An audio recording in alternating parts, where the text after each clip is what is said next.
You just hit $20,000 saved, 3 years of discipline, 3 years of automatic transfers you didn't touch, dinners you didn't order, upgrades you talked yourself out of, 3 years of watching the number move slowly enough that you questioned whether it was moving at all, and then one morning it crossed the threshold and you felt something you hadn't felt in a long time. You felt like you'd arrived somewhere. And that feeling, that specific feeling of arrival, is the most financially dangerous moment of your entire life. Here's what happens next to most people. The brain, which has been deprived for 3 years, starts whispering, "You deserve something nice. You've been living like a student. You worked hard for this. This is the moment." And within 6 months of hitting $20,000 saved, a terrifying number of people are back at $3,000 wondering what happened. Not because they're irresponsible, because nobody told them what the 48 hours after the milestone actually requires. There are exactly 2 things that happen when you hit $20,000 saved. You either turn it into $350,000 over the next 30 years, or you light it on fire trying to look like you already have $350,000. And the difference comes down entirely to what you do in the next 2 weeks. My name is William, and today we're going through exactly what to do and what not to do with everything you just spent 3 years building. Before anything else, one question that changes the entire plan. Do you have high-interest debt? Credit cards, personal loans, anything charging you above 7% interest. Because if you do, you are not investing that money yet. You are paying off the debt first. And I want to show you exactly why, because the math here is one of the most jarring things in personal finance once you actually look at it directly. $10,000 on a credit card at 22% interest, minimum payments only. It takes over 25 years to clear and costs you approximately $14,000 in interest alone. You pay the bank more in interest than you originally borrowed. Meanwhile, if you'd invested that $10,000 in an index fund earning 10% annually, which is the historical average, you're fighting a losing battle. You're paying a guaranteed 22% to earn a potential 10%. You are voluntarily losing money every single day you keep that debt alive. I know someone who had $18,000 saved and $12,000 in credit cards at 21%. He convinced himself that investing was more important. Building wealth early is everything, right? So he put $10,000 into index funds and made minimum payments on the cards. 3 years later, the market was up 30%. His $10,000 was worth $13,000. Sounds good, except he'd paid $8,000 in credit card interest across those 3 years. His $3,000 gain cost him $8,000 to achieve. He was $5,000 poorer than if he'd just paid off the debt first and then invested. When I showed him that math, he looked like someone had just told him the lottery was rigged. The rule is simple. Anything above 7% interest gets eliminated before a single dollar goes into investments. Credit cards at 22%? Gone. Personal loans at 15%? Obliterated. After that, we start building. Step 1. The emergency fund. The boring thing that saves everything else. 3 months of essential expenses if you're single, renting, stable job. 6 months if you have a mortgage, kids, or variable income. For most people, that's somewhere between $9,000 and $18,000. And yes, I know that feels like you're doing nothing exciting with the money. That's the point. The emergency fund is not an investment. It is insurance, and what it insures against is not a financial emergency. It's a decision-making emergency. Here's what happens without one. Your car needs $1,400 in repairs. You don't have $1,400 liquid because it's all in the market. So you have 3 options. Sell investments and potentially eat a loss in taxes, put it on a credit card at 22%, or just don't fix the car and hope. All 3 are bad. All 3 are avoidable, and all 3 result in financial decisions made from panic rather than from planning. The emergency fund is what keeps every other financial decision rational. It's what lets you watch your portfolio drop 30% in a market correction and shrug because you don't need that money and you know it. Without it, you're one transmission away from undoing everything. Where does it live? A high-yield savings account, currently paying 4.0 to 4.5% annually. Not your checking account, not the stock market, a boring FDIC-insured high-yield savings account that earns something real while staying completely liquid. The national bank average is 0.39%. The difference on $15,000 is roughly $600 a year for doing nothing beyond opening the right account. Open the right account. Step 2. The Roth IRA, the single best financial move available to you right now. Once the high-interest debt is gone and the emergency fund is funded, this is where the actual wealth building starts. And it starts here, not in a taxable brokerage, not in crypto, not in individual stocks. Here. The Roth IRA contribution limit in 2026 is $7,000. If you're under 50 and within the income limits, $161,000 for single filers, you can contribute the full amount. Do it. Here's why this account specifically. Everything that grows inside a Roth IRA is tax-free, not tax-deferred, tax-free. If you're 27 and you put $7,000 into a Roth IRA today and it grows at 10% annually, by 67, that $7,000 is worth approximately $307,000. You pay zero tax on $300,000 in gains.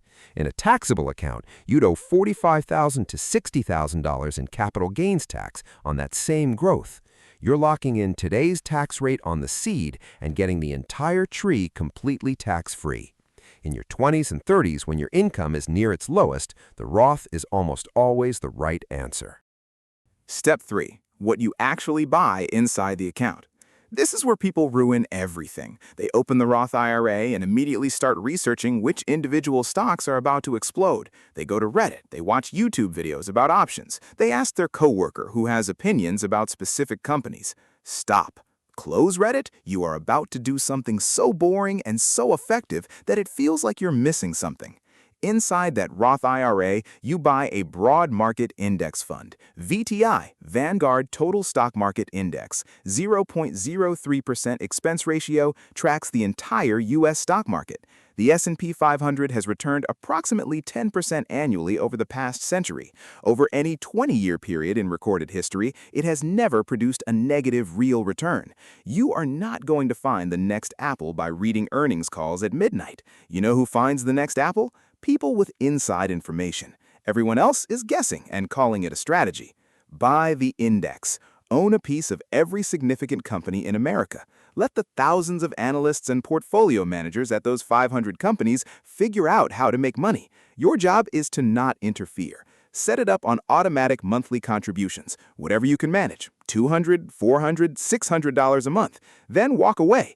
The investment decision made once and left alone outperforms the investment decision revisited monthly by someone watching the market and reacting to what they see. The data on this is not ambiguous. The math, because you need to feel the actual numbers.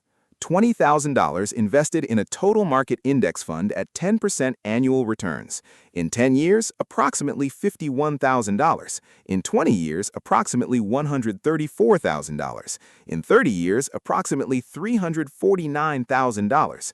You turned $20,000 into $349,000 by doing nothing for 3 decades. That's it. That's the whole strategy.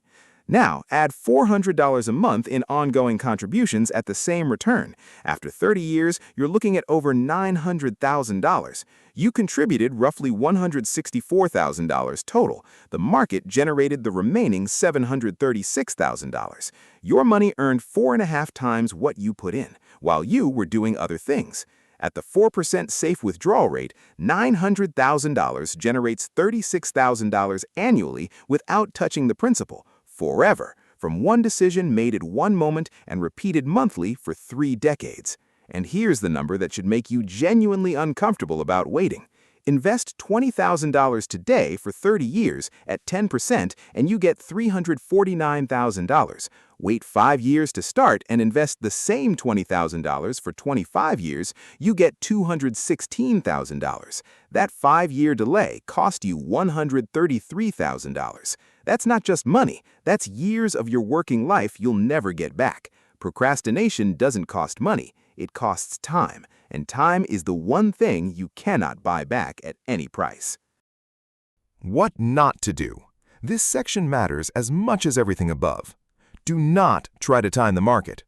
JP Morgan found that missing just the 10 best trading days between 1993 and 2013 cut total returns in half. 10 days out of 5,000. And most of the best days happen immediately after the worst days, right when everyone is panicking and sitting on the sidelines waiting for it to feel safe again. When you wait for the right moment, you miss the recovery. Every time. Do not day trade. 90% of day traders lose money. The market trends upward over time. Doing nothing would make you money. You have to actively work at losing in a rising market, and 90% of day traders find a way. They enter a building through the window when the door is wide open. Technically possible, much harder. Everyone watching thinks they're an idiot. Do not let lifestyle inflation reclaim what you just built. This is the one that gets people who did everything else right. You hit $20,000 and suddenly the 2014 Corolla feels embarrassing, and the apartment feels small, and the wardrobe feels wrong, so you upgrade. $380 a month on a new car, $400 more on rent for the better neighborhood, nothing crazy, just reasonable upgrades that feel earned. That $380 monthly car payment invested at 10% for 30 years is $863,000. You traded almost $1 million in retirement wealth for a slightly nicer car that you'll be equally bored of in 3 years. The nicer apartment is $900,000 over the same period. These aren't dramatic numbers. They're the ordinary lifestyle inflation decisions that most people make without running the math, because nobody made them run the math before they signed. The hard part was saving the $20,000. The harder part is not spending it the week after you get there. The complete framework, in order. First, eliminate any debt above 7% interest. Guaranteed return, no risk, do it first. Second, fund the emergency fund in a high-yield savings account. 3 to 6 months of essential expenses, liquid, separate, untouchable.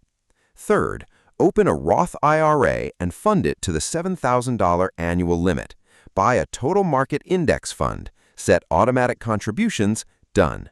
Fourth, if money remains after steps 1 through 3, open a taxable brokerage at Fidelity, Schwab, or Vanguard. Same funds, same automation, same patience.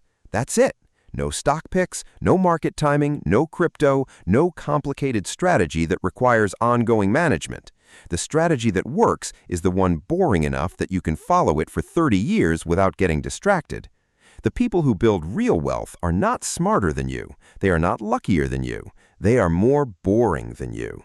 They do the same thing every month for 3 decades while everyone around them chases returns, picks stocks, times markets, and switches strategies every time something doesn't immediately work.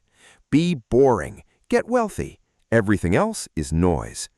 Your $20,000 is a test, not of your intelligence, of your patience, of your ability to follow a simple plan without getting distracted by something more exciting.